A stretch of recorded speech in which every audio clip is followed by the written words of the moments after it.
That should really become a statement of like how dumb you are. A toaster stabbing. No, you just call him a toaster stabber. Yeah, you don't have to add because that's kind of offensive to begin with people, but at the same time, like it's applied.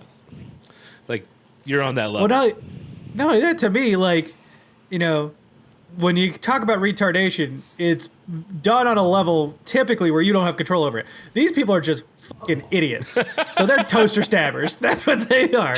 Like, I don't even want retards to feel like they're on the level because it's not their fault. They're not a part of this, but toaster stabbers. You are you are the lowest here on the intelligence scale. Just above racists. That's where toaster stabbers are. Okay.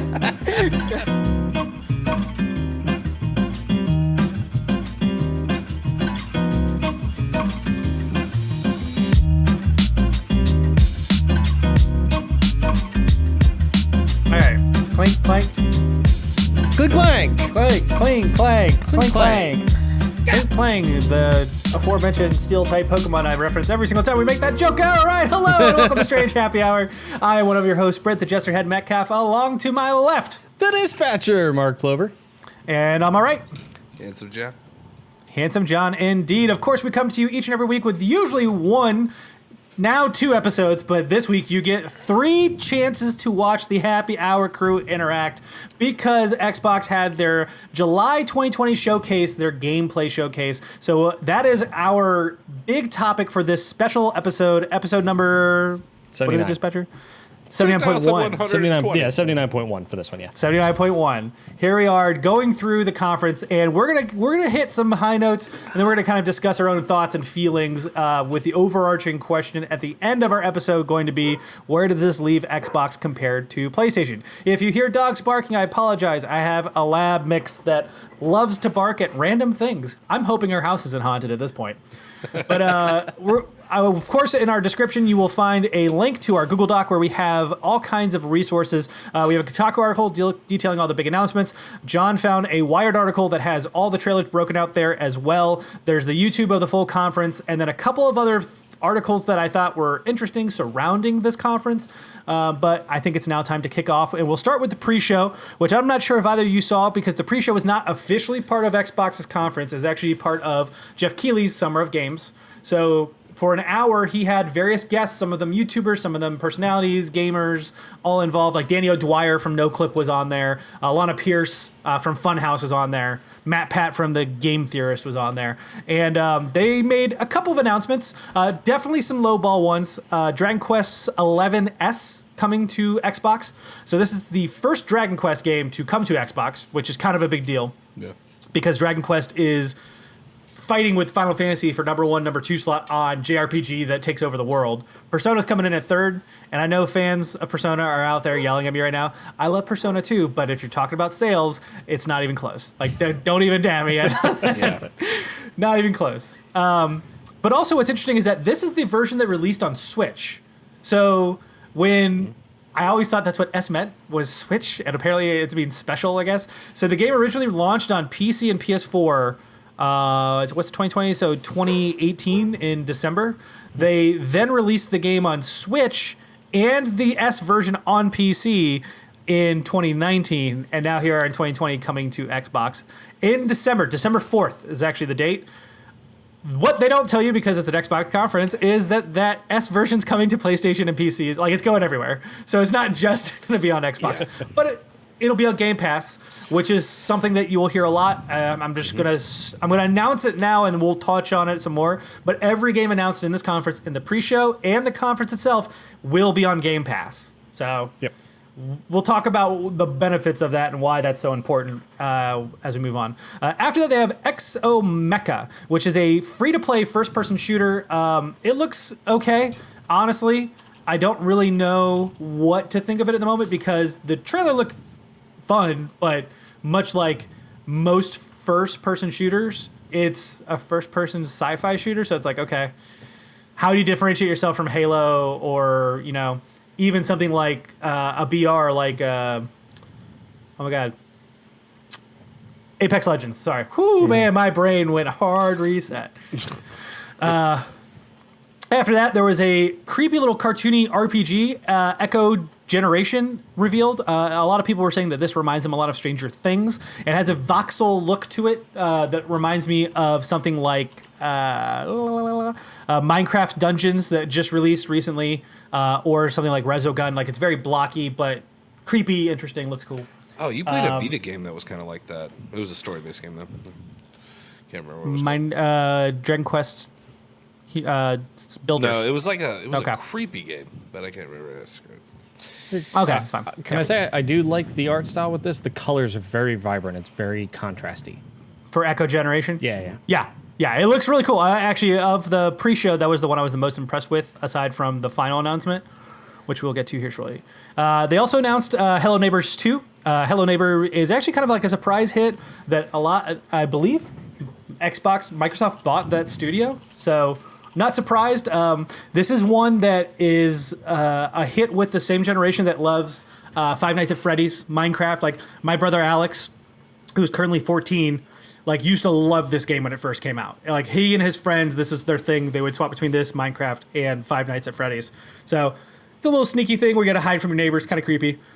The next one, Mark, I actually think you would find very interesting. It's called The Falconeer, and it's an open-world air combat game, but it's not with realistic planes. It's like steampunk.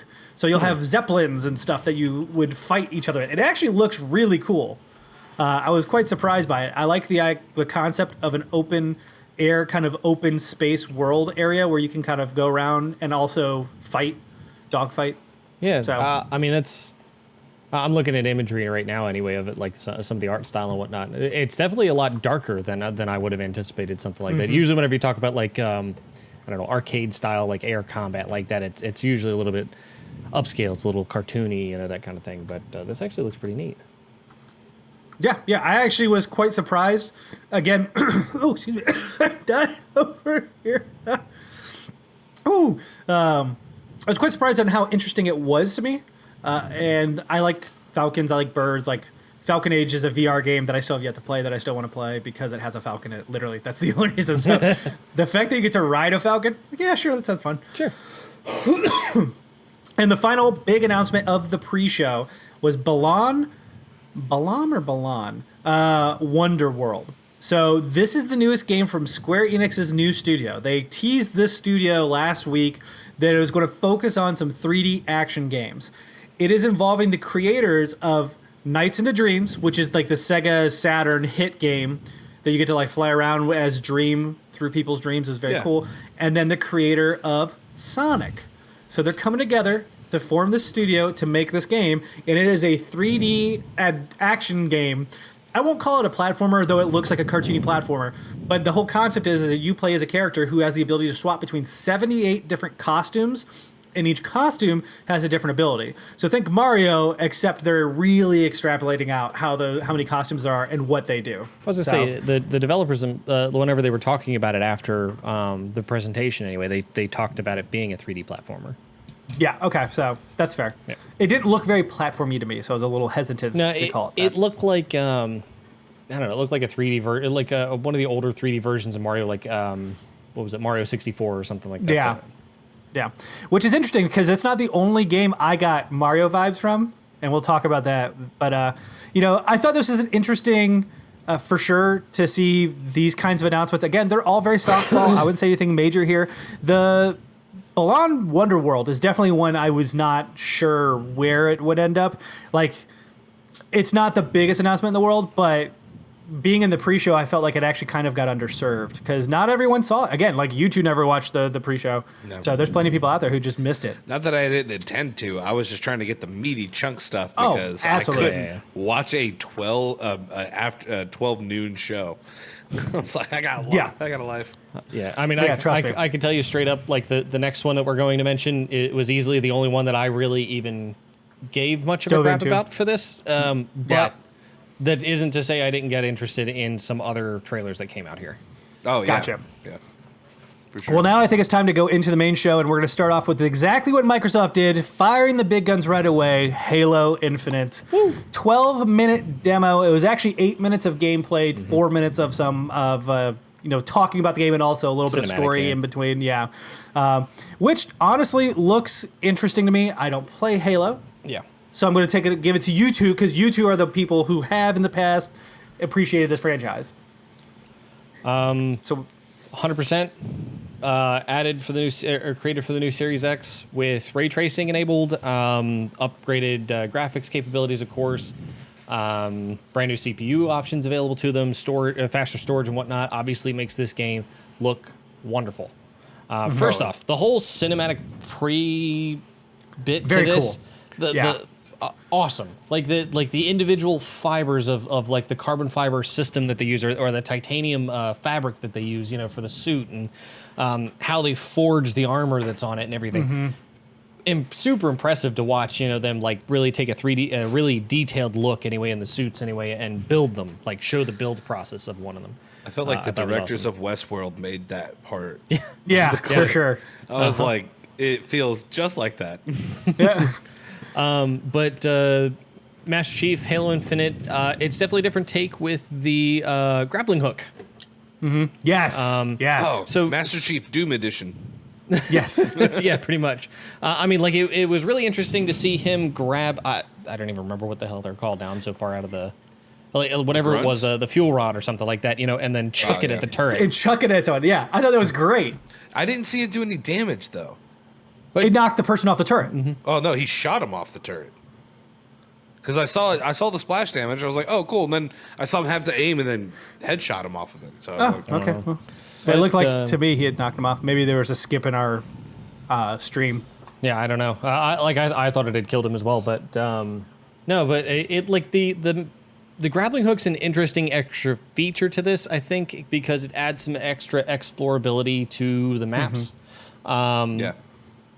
Like Halo's always notoriously been one of those things where you can't quite get to things, but there were certain bugs about the game that'll let you get to places you shouldn't have. Like crouch jumping was always the big one that people used to talk about, where you jump and you would crouch. Well, the way that the game physics work, or the game mechanics work, is when you crouch, your legs actually come up into you, or into your torso, which is what jumps, rather than you going down into your legs when you jump, or some medium like that. Which would let you get to higher places than you were necessarily intended to go to. So sometimes you could get to these weird places on maps anyway when the games first came out, especially the older ones where they really didn't do updates to them. So a grappling hook kind of eliminates any need for that kind of, weird oddities, that kind of thing to really happen. But it does give room for more bugs and all that stuff to sort of be there if 343 is not prepared for this kind of thing. Now, I want to take a quote from a buddy of mine, one of our Strange Gaming guys here, who also plays Halo a lot with me and played Halo 3 a ton with me back in the day. Travis Squeezins on our Discord. Quote, 343 strikes me as the studio that got stuck with Halo as a project but didn't want it. Yeah. It is super interesting to watch them kind of progress, because I feel like I definitely feel that. Now they're obviously adapting and changing it. There's a lot of stuff that was revealed after the conference was over. Like they're making Infinite a platform for Halo, so they're not intending to release more Halo games. They're just going to release, I guess, expansions through Infinite. I think the reason being was too much change too fast is going to blow anybody who loves Halo away from it. And with this being a recurring model, and you're going to keep having to come back, there's going to be additions and stuff later on. I think they have a vision, but they're not ready to give us the entire vision yet, in fear of pushing people away, which I totally understand. The grappling hook was a huge risk, in my opinion, because again, Halo's always been very linear story. This is your road. This is you take it. Here's your options of guns and stuff and enemies. Do what you want. But the story is awesome to accompany it. Oh yeah, again, like that's usually the give and take when it comes to games like this. You have a really good storyline, but it's super linear, or you give it a little bit. You spend time on making it more open world, and the storyline. Here it looks like they're trying to give you a good storyline and give you a little bit more open world, and that's where I see a lot of the super detailed things they used to do, like scratches on guns and stuff like that. It's like it's not necessarily there, but the reload felt good. It felt like butter on bread, man. It was just like, and the new weapons felt amazing too. So, and they all had their place, which is, to me, I always felt like I got stuck with stuff in Halo, and I'm like, I know we're in this area, and that makes sense. I just wish there was more variety. This, it felt like there was just variety everywhere, and that felt super good. Yep. So you could attack the situation the way you want, which is not usually the Halo thing, but it's going to be cool to see them do that.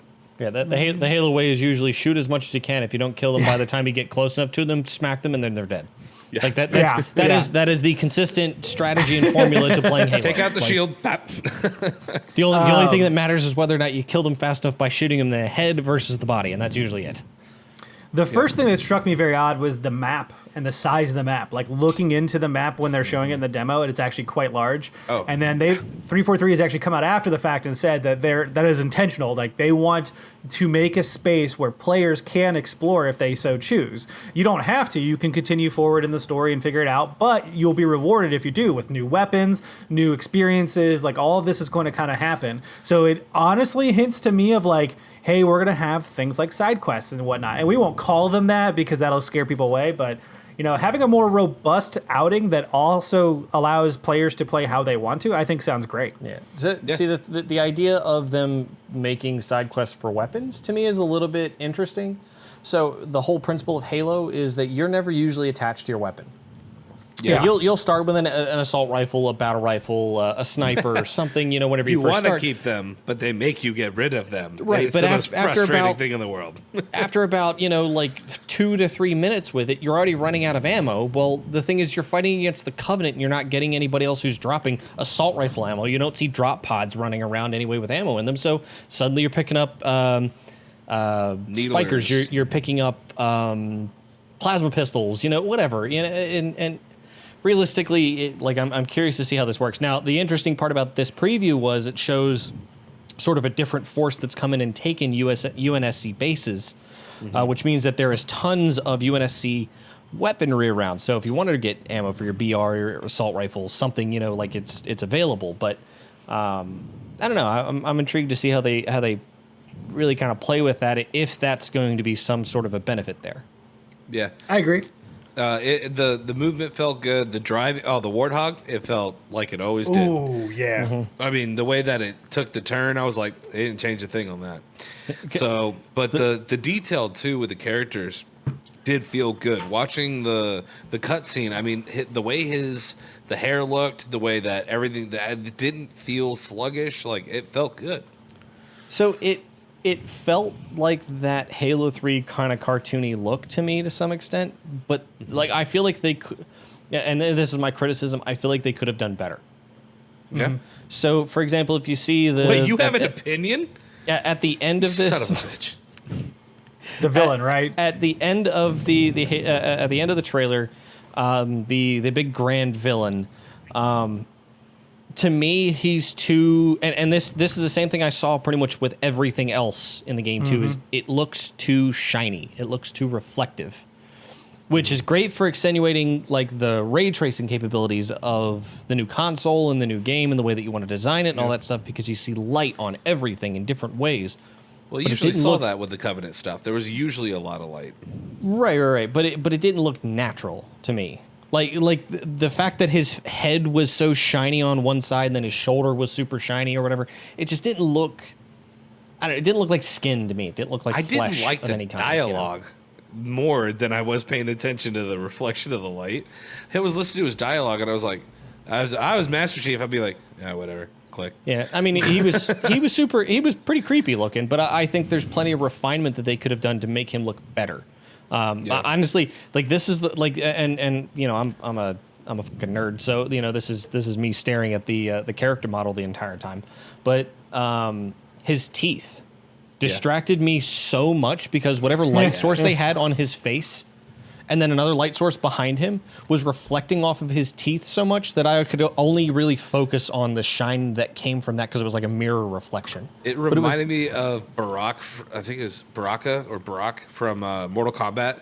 Yeah, Baraka. Yeah, I was like, but then I also felt like Gears of War a little Yes. bit. Yeah, okay. And I was That's like, another thing. I was like, that's totally a locust. yeah, I was like the skin color and everything else. I was like, oh, well, you know, we're just gonna get past this. You know, even the chest piece, it had almost like that vest look. I was like, Yeah, I'm not I'm sure. really There's past that. there were some rumors they're tying into the Halo Wars games, right? The real time strategy games. Yeah. So I'm not sure if that's really the direction they're going or not. I don't know enough about Halo lore to really understand what was happening. So I don't know read the anything about books. Wars. I never really played RTS games.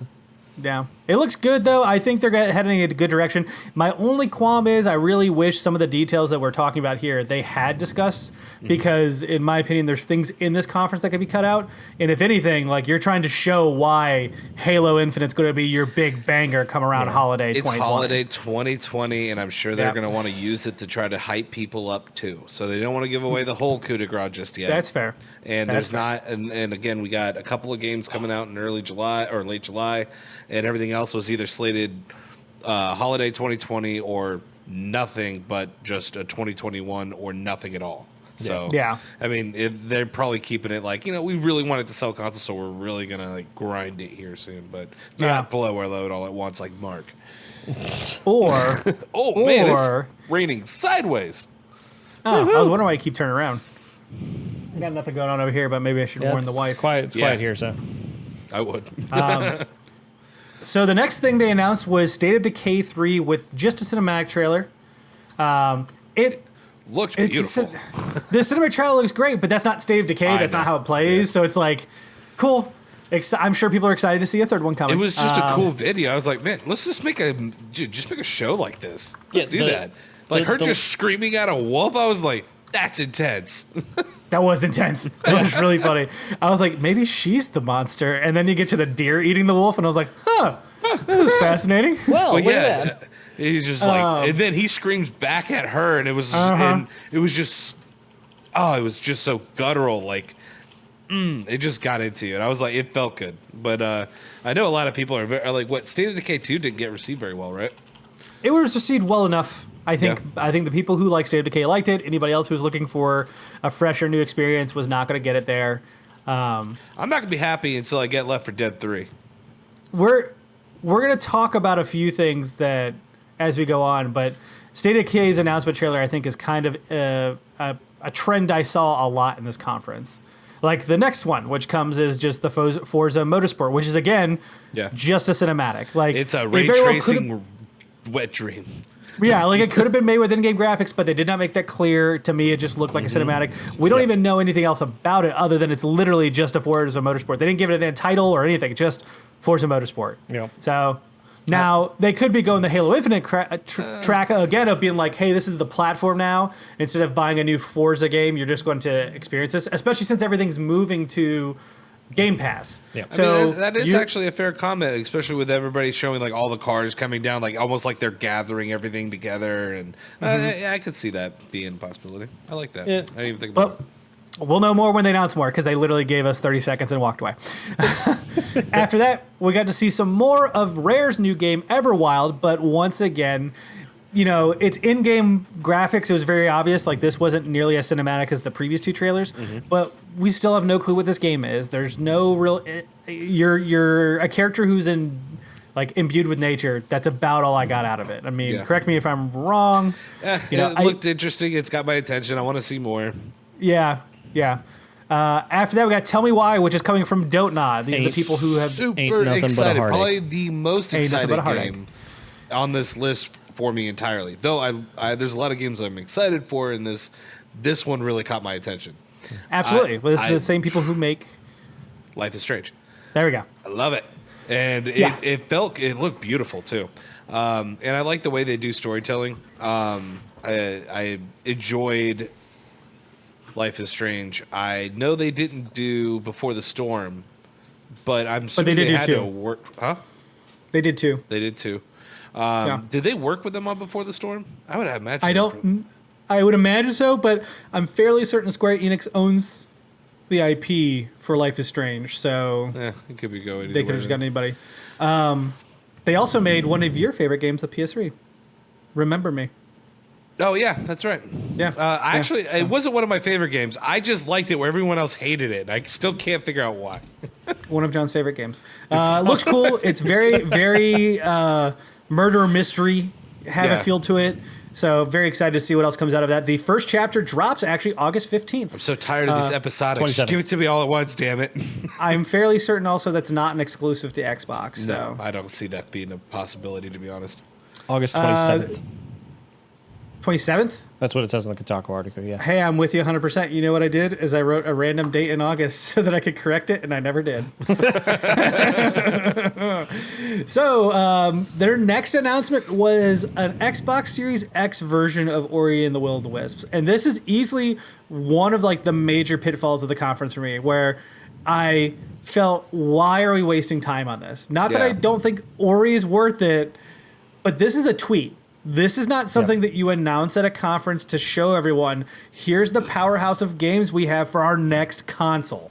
Because Ori and the Will of the Wisp isn't exactly pushing the boundaries of like next generation available for these consoles. Yes, okay, cool. 120 hertz and 4K. Yeah. You never know. There might be Cool, some people but- going, look, we really want to advertise this game right now. We're not getting the sales we want or whatever, and we want to put it up on a screen like, hey, if we make this, will you be willing to put up a 30-second split on it? Right, But again, you pick and choose your battles here because you don't like, you can still get that advertising dollars and push something behind for them, but not waste time in your own conference, because that's exactly what it was. Yeah, I was going to say, because what's wasting time? I mean, it's on the internet, and you're going to watch it till it ends anyway. Well, It's an opportunity cost, right? Jake, Like you'll that's be what it cool. is to me, is that you have the opportunity to put something really cool there to convince people to come to your platform. A game that you already have on your platform that is available on Game Pass isn't really going to push more people onto your platform. No. Right. Nor does it really, I don't think it's making anybody else happy. I shouldn't say unhappy, but it's like, Again, it seemed like a favor kind of thing. Like, yeah, we'll get you in there, man. You know what I mean? Like, yeah, there's another announcement that feels very much like that, and I disagree with both of them. I take them fucking out of the conference. It makes no sense. It makes no sense whatsoever.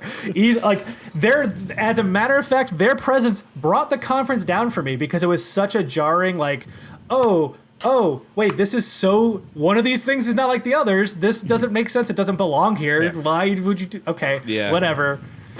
Sorry, Mark, I kept cutting you off. No, it's okay. I was trying to get in there at some point, but it almost seems like Xbox was actually advertising Ori rather than Ori helping Xbox on this. Xbox. remember when I like, said it was it's- rating sideways? It's tornado. like Ori and the Will of the Wisps anyway is an easy like transition for Xbox or easy for them to just sort of like upgrade a what is by comparison to some of the other like 3D titles that are out of there. It's a relatively simple conversion for them to take from like an older platform to a newer one. So it's them helping Xbox by saying, yeah, we've got another, like launch title that's good for you, with some upgrades that you haven't seen before on other platforms.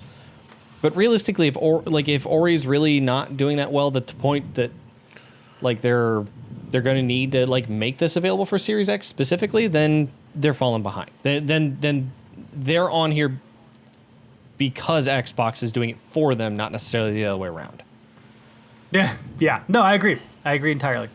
After we got our upgraded version of Ori, they also talked about some DLC coming for The Outer Worlds, which is The Peril on Gorgon. It's expansion coming on September 9th. It is the first of 2 planned story expansions with a pretty cool trailer. But this one is another one to me that was like, this is cool, but if we're talking about, again, Series X, what we're doing, it just felt a little odd to me. Grounded. I mean, Go ahead, sorry. it's also weird because, like we were talking about earlier, it's a shorter game, and you're coming out with DLC for it, and it just feels like, so is it going to be one of those things where the DLC is almost just as large as the game that you originally got, and it's going to feel like this was the second half we wanted you to buy, and you know what I mean? Like, kind of like they did, what was that game? They did it, I can't remember right now. My brain just took a blank. But it just feels Kingdom like this Hearts is what they 3. wanted as the entirety of the game, or is this gonna, and they just wanted your money, I don't know. Yeah, it's very odd. I also don't quite understand how it's going to work. So Obsidian is now owned. So they created the Outer Worlds before they were purchased by Microsoft. They launched the game after they were purchased by Microsoft, but it is cross-platform because they already had a deal with a publisher, all that on board. I assume these 2 story expansions fall into that deal that they made with their publisher. But how does this work for Game Pass? If somebody's on Game Pass and they have access to Outer Worlds, does that mean they get access to the DLC for free? Like, I think there's other questions that I would be concerned about as well. But onward and upward. Yeah. Next, they showed off a new trailer for Grounded. This is the game that went into beta recently and is coming out for a full release as of August 28th. It seems like a cool little distraction game. It's July 28th, right? August 28th, I thought. I could be wrong. Wait. Obviously, I don't know. July 28th. God damn it. Oh, boy for John. Sorry. It's okay. But Which Any means of it'll them. be a couple days after this episode airs. this looked really cool to me. Yeah. Like it's a really interesting looks fun. take. First off, I hate spiders. I don't mind spiders. I don't mind spiders like at a distance. I hate spiders on me, and I really don't like big spiders. So to me, I this tried to is save really your interesting. life camping. Remember when I almost stabbed you with a chair? to A save chair, me? yes. Yeah. I'll have to throw that image up here or whatever for Dude, everyone to be I able was to going see to that. stab him with that chair to kill that spider. It was a pretty big like wood spider. It was pretty It decent was like this sized. big, dude. I'm not even joking. It was massive. So I want you to know when you say pretty big, I think gigantic spiders because that's what you fight in Grounded. So when John goes, it was this big, I'm like, It's seems like manageable. it's like wrapped around me, giving me a hug as a backpack or something. Yeah. Like Yeah. freakers or whatever they call them. Not eight-legged freaks. Oh, Eight-legged yeah, freaks. yeah, There yeah. you go. Yeah. After Grounded, we had Avowed, which is the newest first-person RPG from Obsidian. So this one's a big one. For one, it seems like we're going to be still waiting for Bethesda to come out with the next Elder Scrolls. Obsidian makes For a while. really, really nerdy RPGs, and their bread and butter right now is, buddy? I believe it's Divinity Original Sin. No, I'm sorry, it's Pillars of Eternity. So Pillars of Eternity, which is very much in the realm of like old school tabletop RPG D&D style. Yeah. Like you make rolls, you can miss all this. And so people have wanted this similar to how Outer Worlds really hit that whole Fallout feel that people have been wanting. Yeah. And what a great win for Xbox in this regard. We don't know much about it. It was a decent enough trailer to get us we understand it's basically going to be an Elder Scrolls game with the Pillars of Eternity universe. Yep. But I think if they do nothing more with Obsidian than replace these franchises that Bethesda is struggling to put out at a quality or at a rate that people want, they're going to just go in big from that. Like that Yeah. alone. Well, hands I mean, down. Bethesda's still going to be involved. Let's be honest; it's a brand new console. Mm-hmm. Bethesda hasn't put Skyrim on it yet, so it's going to have to come out. Fair enough. You're right. We're going to see two brand new releases of Skyrim sometime later this year. God, hopefully for the fridge. I will say, if Xbox wanted to win, all they'd have to do is like figure out a way to get Elder Scrolls isolated on Xbox. Yeah. They would win. That would be a big one for sure. Of course, the next one comes as Dusk Falls. This is a new interactive narrative game from a brand new studio called Int/Night. Interior Night, I think, is what they're actually called, but it's how they describe themselves or how they write their title. This looks really interesting to me. It was kind of cel shaded. It definitely looks like it's an animated story panel. So it's not like full on cel like animation, cartoon moving animations. Exactly, but it's like you can see portions of it move, and it seems to me like every single character is kind of intertwined over the course of the narrative. Not a whole lot, but it piqued my interest. It's one of the few new announcements that I was like, huh, that at least looks different enough. I can't wait to see what that is. It's funny I may because not I was play watching it. this and I'm like, this looks cool. I actually would probably Yeah. like this because Call the Police was like that. And it was actually a Yeah. really cool way of telling a narrative when the narrative is more important than the animation itself. So it's like, I am the police. I'm like, I am the police. That is what? Yeah. You Okay. said call the police. Oh, sorry. It's been a minute since I played the game. I do like no, cool. I was gonna say I do like the art style in this because it's very parallaxy too. Like it's very Mm-hmm. 3D feel in a 2D space or something like that, or But other way it's around. 2D saturated. feel It in a 3D feels space. good. Yeah. Like, people were giving it crap though. As soon as I felt good about it, I was looking at the comments and they're like, "Oh, 7 frames per second. That's gonna go over well." Like, or, oh, come PowerPoint on. presents, and I was like, "Dude, this is freaking ruthless." The animations that are in it even look smooth though. I mean, like the police lights going off, for example, in the preview. Oh, and it's sitting everything there, else, and like the it's- police lights are going while everything else is still, and I'm like, "That is really cool." Yeah. It seems more like artistic choice than lack of resources in this regard. Yep. And that's why I was Yeah. like, "You guys are just mean." Yeah, some people are harsh. The next announcement, it was the biggest heartbreak for Brent for the show. And they got some people on the screen to talk about Hellblade: Senua Saga, which is a game I cannot wait to play. What they announced was that it's set in Iceland and that they are working on dev diaries that you could watch on Ninja Theory's YouTube, and then it cut. Like, that was all we learned about Senua Saga. They were told, you have to say something, and they're like, we don't have anything. And it's like, say something! It was such... Once again, I'm like, you're just burning real estate at this conference. It feels... Ultimately, these examples, and I'll keep pointing them out as we come across them, left me with the feeling that Microsoft really didn't have enough to fill an hour. So they just had to put something in there. Mm-hmm. That's what it feels like to me. And that's the biggest disappointment I think I got out of it. Again, it doesn't hurt anything, but at the same time, like, if you want to be super critical, they should have just made it shorter. Fine. It's most likely a response to what PlayStation just did, and they wanted to make everything feel as beefy as possible. And everybody else notices, therefore it feels cheap. And so it's like, yeah, I don't know. I feel bad, but at the same time, like, whatever. The problem is how they hype it, right? It's how how they spun this conference, because they've talked about it now for weeks, saying this is going to be the showcase where we talk about the games coming to Series X. Yeah. Yep.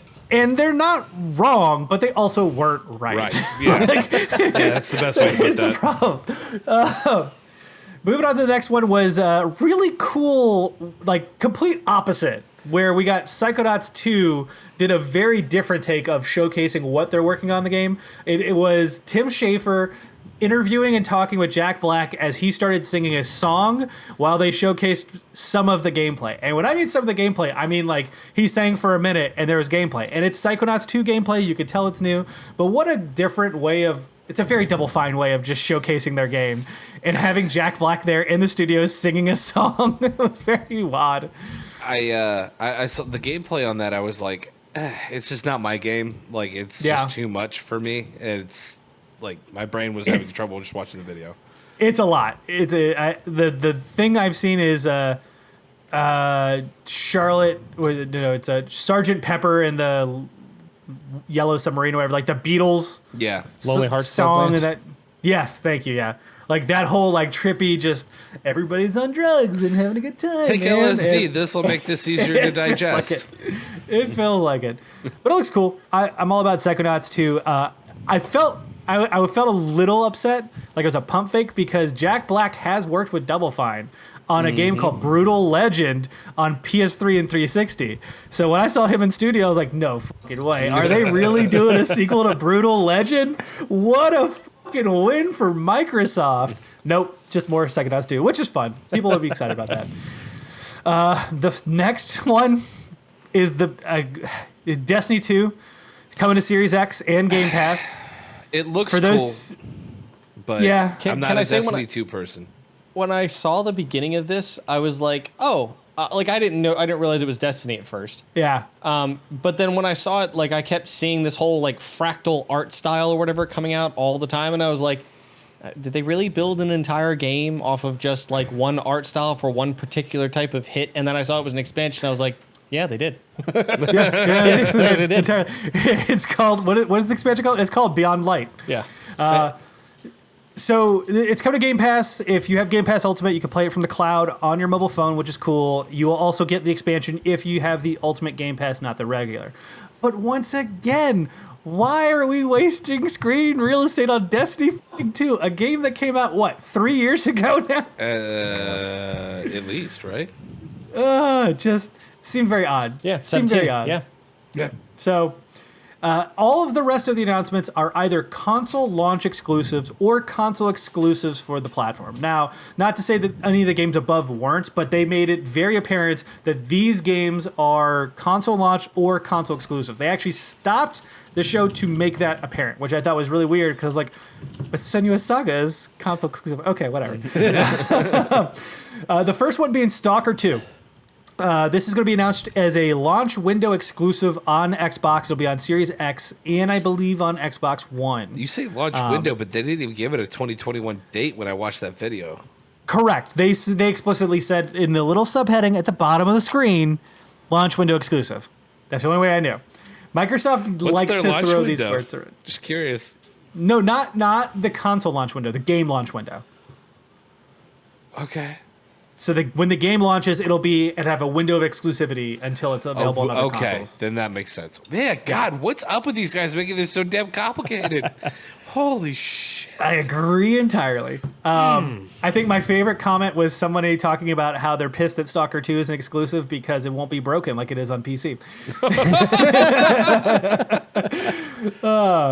After that, a surprise announcement for me because this franchise is typically relegated to PC, but Warhammer 40K Darktide. Another cinematic trailer, not really sure what this means. 40K has a multitude of genres that those games hit, from RTS to action games and shooters as well. So this could be a little bit of anything at this point, but it's going to be an exclusive launch window on Xbox in 2021. The best trailer of the conference, I'm putting my money down on this one, is the next one, which is the Tetris Effect Connected. Because the game was able to show what the game was without any words. Like, they literally didn't have to have the final title card where they explained that it's like multiplayer Tetris coming and all that. Like, you completely got what they were going for in that trailer. It's incredible. But it is the Tetris Effect game that is already out on PC, VR, and PlayStation. It is coming to Xbox. It'll have a 6-month window of exclusivity with the online play, the connected portion of it. They're calling this essentially Tetris Effect 2.0. However, at the end of that window, anyone who already owns the game on other platforms gets it in a free update. See, that's kind of how I felt. I was like, this just feels like Tetris Effect. Like, I don't... And then they're like... And then everybody started playing. I was like, okay, so it's like Tetris Effect with Tetris 99. Like, okay. I don't know. I just was not very impressed. Yeah, I like the multiplayer aspect of this. Honestly, this sounds like something we need to do for a game night. If we probably will. I love Tetris, that kind of thing. So, I mean, because we already did Tetris Effect once, so I think it would be really cool to do a connected version where we're all actually playing. And of course, we know how game nights with us go whenever we're all playing a game and can't focus on actually talking about anything. So we really entertaining. Yeah. No, I think while conceptually what the game is, John, I agree with you. It's kind of like, all right, whatever. Yeah. I thought the trailer was the best thing I'd seen. It was cool the way they did it. I will give you that. Yeah. Like, it was definitely one of the better ones where I was like, it's something to be said when you do not have to say anything to make your point. The next trailer is for the game The Gunk, which is from the studio behind SteamWorld Dig. Image Inform is the name of said studio. This is a cartoony 3D action game, and I think it looks really dope. But this is the other game that gave me Mario vibes. It gave me Mario Sunshine vibes, where you are on a planet, you're in a world, you have to pick up like gunk and all this and clean up an area to bring life back to it. Like it looks cool. I'm very excited to see what comes out of it because all the SteamWorld games are incredible. And they're very addictive. They have great gameplay loops. So I can only imagine that this is going to have something similar to it. Can I say that I love Kotaku's description, by the way, whenever they're talking about this particular section, it says, it's called The Gunk, and it's coming sometime in 2021. That's it. That's it. Well, that is part of one of the problems it's one of the problems I've had with this conference, which is we did get a lot of these trailers without anything else. And it's like, what is this game? See, that's how I felt about Stalker 2. Stalker 2, yeah. Like, Stalker 2 was straight up like this really ominous kind of like no-speak advertisement or this no-speak kind of trailer. But that's it. Like, I didn't get anything other than, okay, it looks like it's based in Chernobyl. Like, I can't really tell. And then suddenly it was just sort of a dude in a hazmat costume. All right. Stalker 2 is supposed to be a Chernobyl like multiverse theory. Like, this is what actually happened. Not, everybody died of radiation. It was more like there was a universe split, and then it was supposed to be really creepy and like very just grungy. And a lot of people are saying that this fits right in, and they're ready for it. So it's based on an old book series, believe it or not, that it was turned into games. Specifically for PC, and now is coming to console. So, we're almost done with the announcements, and then we could talk about feel and all that other stuff. I know I keep interjecting with my own thoughts. Yeah, you get yours, and then we say ours, and it's like, shut up. The next game is also another one that kind of impressed me, which was The Medium. It is announced as a console launch exclusive on Xbox, and it has a dual world gameplay where you're playing as the one character split between two separate worlds that are rendered at the same time. So they are going to be constantly both on screen. As you interact with one, it'll impact the other, and vice versa. Very heavy into the psychological horror. I saw some body gore, but nothing past the level of Resident Evil, I'd argue. Like, it felt like Resident Evil the movie. To me, it felt like Silent Hill for a minute. Oh, I was sorry, like, holy Silent Hill, that's right. Yeah. If they got Silent Hill as an exclusive, that's big. But it still looked pretty cool. Oh yeah, I mean, it to me it was the most. It gave me the most. Like, I want to watch it. I can't play this game, but I want to watch someone play this game. Yeah. The one thing I enjoyed about it is that it gave us the most gameplay in a trailer aside from the Halo. And it looks so cool. Just like it reminded me of the Halo Anniversary Edition where you can go back and forth between the original and then the new upgraded version. I was like, but this is a really good idea. And I want to play this game. I just know I can't. It's just like, On to the last three. We have New Genesis Phantasy Star Online 2. So Phantasy Star Online is an old game that is finally Dreamcast apparently days, baby. It's older than Dreamcast. Like, It was, it's an Phantasy old, Star Online was on Dreamcast. I know, but it's older than that. Like, it's an old game. Like, oh, wow. I think Super Nintendo, or no, I'm sorry, the Genesis is the original because it was a Sega property. Oh, okay. But this is the newest iteration coming out of Japan, because that's the big thing, is that Phantasy Star Online has been around. They've just been in Japan this whole time.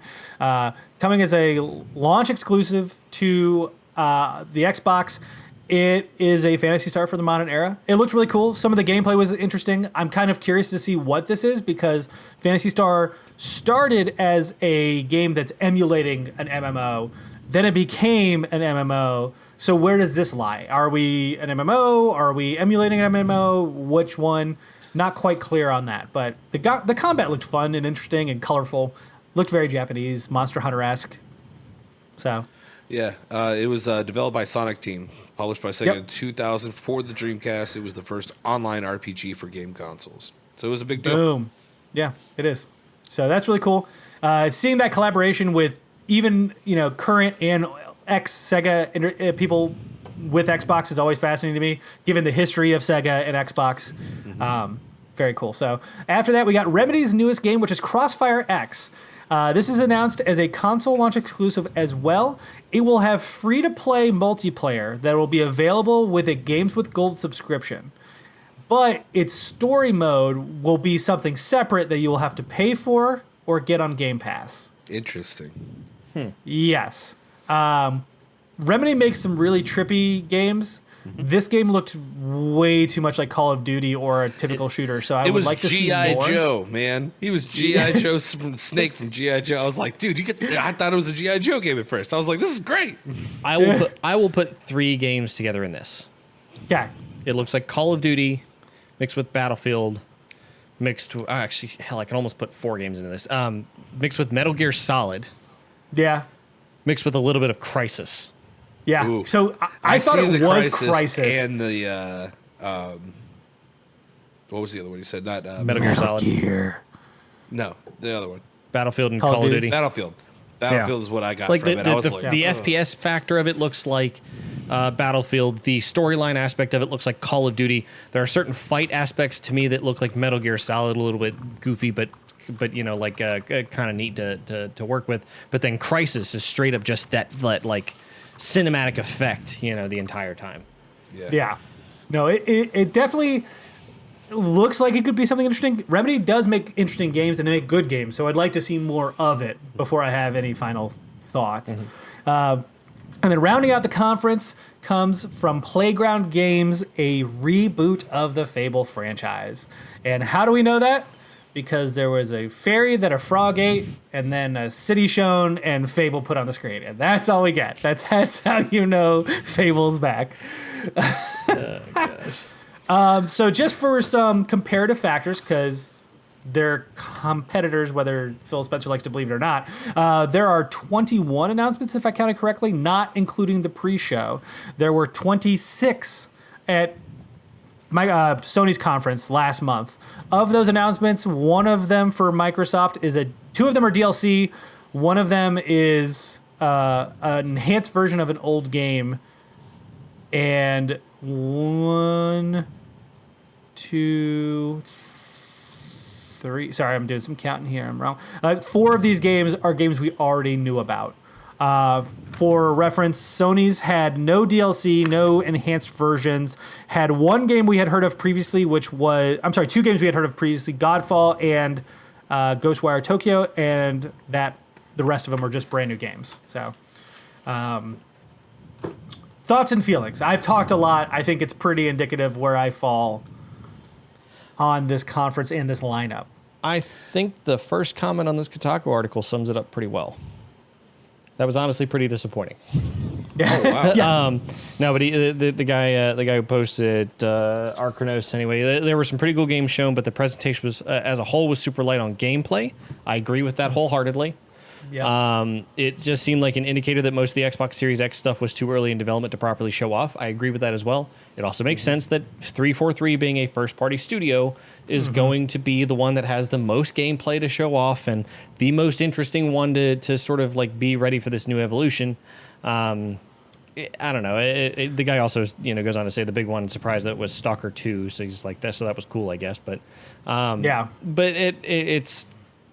I don't know. To me, this was rather disappointing from a Microsoft perspective. It seemed like they were trying to put something out in a rush to put it out way too early, because all of the attention's drummed up so far for PlayStation, just because of like the brash appearance of the consoles, and that's literally like the majority of what's drawn people's attention to it. But I think Microsoft wanted to try to draw you back because of the content that they're getting ready to offer. But the problem is they didn't show any content. Like they showed off tons of cinematics. They showed off, a good amount of development work, basically, is what it was. Like, oh, yeah, these are in progress. That's about it, I can respect that viewpoint 100%. But at the same time, as me, for someone who's not involved in the Xbox realm at all, it's getting me excited about what is to come for them. So I guess it just depends on how you look at it. I mean, Halo being probably one of the higher graphical fidelity games, short of maybe State of Decay and what's the other one? Tell Me Why. As far as graphical fidelity, Halo showed it off right, I think, in saying this is what the capabilities are in actual gameplay. Yeah. And I think it can only get better from there. I agree with that. I mean, we saw... It really depends on how, again, there's so many of these games that don't have any dates attached to them. We don't really know what's going on, and that's the most frustrating part. Right. But at the same time, I'm trying to push back the greedy side of myself, where I'm like, I don't need everything right now. I've got more than enough games to play right now, and I know that there's stuff coming. That should just be comforting to know that this stuff was going to be on Game Pass, and I'll be able to have this in my ecosystem, and when it comes out, cool. But, there's a lot of where people are just impatient. They're like, I want to know now. I want to know everything. Give me the game. I want to see gameplay. And it's just like, sometimes you can't just, I feel bad because they shouldn't have done it the way they did. But at the same time, we're asking a lot of them. Well, my response is simply don't show the game. Like, if you don't have anything to show, then just don't show it. And that's the problem, is that it's very obvious that they wanted to show something, so they got whatever they could get. And they just wanted to get everybody hyped, saying, we got games, don't worry. Yeah. And now, I think Halo was great. I really did enjoy the Psychonauts 2, Tetris Effect, like even stuff like the Gunk and Medium. Like, they were trailers that showed what those games were, even in small snippets, right? It's just small snippets of gameplay, but it wasn't a cinematic. Like, the Fable thing, I'm really happy. We know somebody personally, John and I do, that loves Fable. Yeah. Plenty of people on the internet were super excited about that. That was such a that landed like a thud to me, because I was like, if you're going to show me Fable, and you're talking about Fable coming back after literally missing an entire console generation, let's see some fucking Fable, dude. Yeah. Like, if you don't have anything to show, then don't show it. It's okay. Then, I mean, there's nothing wrong with saying, hey, this is in development, get excited. But the problem is no one can handle this. They've got to see something in order to keep their imaginations at bay. Yeah. I think if the Fable trailer was the only one this way in this conference, I would be with you 100%. That's cool. What a great way to tease something out. People get excited. But most of the trailers were that way. on this, Yep. and it was the same with their last gameplay showcase that they did in May. It was the same criticism I had there, which is you're showing me a ton of trailers with pre-rendered cinematics. That's not what I want. I don't care if you're using a high-end PC to show off the gameplay and it doesn't look as good when I get it on my Xbox Series X. That's fine. That's what it is. Like, I understand that that's how some of the magic works because you want to sell this, you want to make it look sexy, but at least show me the gameplay. Like, how I fight in Halo won't change or will change very little between now and launch. Yeah. But when you're just showcasing to me, like, a frog and a fairy, I'm not trying to beat up on Fable because I think Fable's fine. But like Stalker 2, we'll go back to another one. Like dark tunnel guy with a fucking flare, Stalker 2. Cool, like I guess that's a good announcement. At the same time, I'd rather see gameplay of Stalker 2 or something else entirely. State of Decay. Yeah. State of Decay looked really cool from a cinematic perspective, but gameplay would have been off the charts awesome if you had shown like the entire process of getting up to this like zombie-esque deer thing, you know, or like I think it would have been a lot better. But I think Microsoft would have been better off biding their time for 2 months. Yeah, I agree. Because Mark, are you still there? Nope. He froze. Now the podcast is ours. Did you know that Stalker actually stands for scavengers, trespassers, adventurers, loners, killers, explorers, and robbers? Oh, cool. That is really cool. And it was original platform, I think it was PC only, which is why this is also a big deal and why I think the hype moment is actually it's still there, just not for us because we're not into horror survival games. Well, I would defer also that, you know, obviously this is our podcast. We're all talking amongst ourselves. But, you know, we have a larger community on the Discord that we talk about each and every week. And they're also not impressed with this. Not, you know, some of them I think a little unfairly. We talked about it before the show. But ultimately, most people came out on the other side of this just going, okay, thanks, I guess. Like, I agree with the sentiment Mark was about to get to, which is you're better off just biding your time. Like some of these announcements, they could have done a Nintendo Direct style. Like, hey, here's everything about because here's the Obsidian's new DLC coming out. Here's Grounded. Here's the new Will-O-the-Wisp thing we have coming out. Yeah. Like, I wish they would have at least separated all of this into smaller segments and been like, hey, here's what to come. Here's the stuff coming out soon. Here's the stuff that we're working on that you need to get excited about, but it's a long way away. I think people would have been okay with that, where this was just very scattershot, like, oh, this is coming out. Holiday. July 28th. Nothing. 2021. And I'm like, Jesus. Oh, my God, man. Yeah. And so it's like, I understand where you guys are coming from, but me as like someone who's not invested into the Xbox system, not that I won't be, because there are some games that I think we'll be buying an Xbox for us to share. Let's put it that way. An Xbox Series X for us to share. No, because we could just play it on our PC. No. I What do you refuse mean, to no? give Mark that satisfaction. Oh, I bought this laptop that I'm recording on right now for that very reason. I know. I did too. And that's why I'm like, you know, I just don't let Mark know. Okay? Well, he's not on the show anymore. We kicked him. I know. He's gone. It's us. It's all us. In all our glory. Yeah, so, I mean, I am curious to hear your thoughts. Please let us know in the comments below. Was this a banger for you? Are we out of touch? Because again, we're not Xbox people. I think that's very important to note. But, you know, I would like to hear whether it's positive, negative, whatever your thought process is on this. You can let us know. We would love to discuss with you. You can also join the Discord, which we are involved in. As this was streaming, I was talking with a ton of people in the Discord. So please feel free to hit us up there as well with your thoughts. Other than that, I think this is the end of our special episode. We probably won't do too many of these, but anytime there's an event that requires it, you better believe we will cover it. So until next time, cheers. Cheers. Bye-bye. It's like...